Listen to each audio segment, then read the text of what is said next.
Hi everyone, this is Tarek. Today I am talking about Microsoft Excel.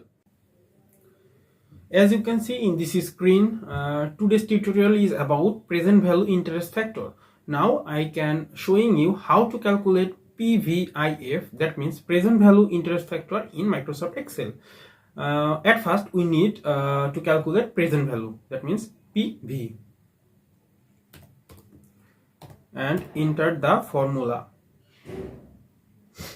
PV.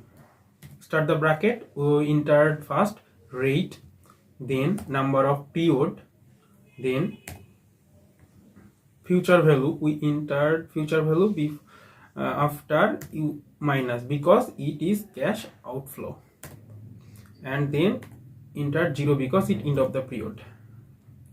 Then close the bracket and entered. We got our present value $0.99, and then we learn how to make present value interest factor. For this we took 10 column. As you wish, you need 1%,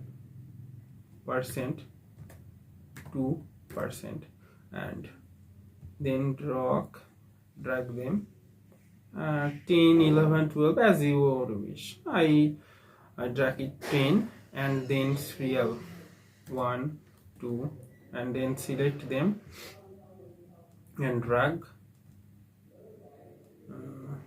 until 10, and then select the whole table,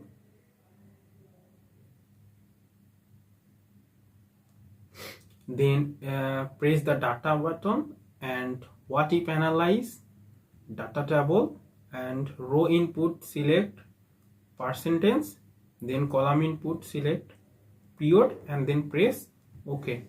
Finally we got our present value interest factor.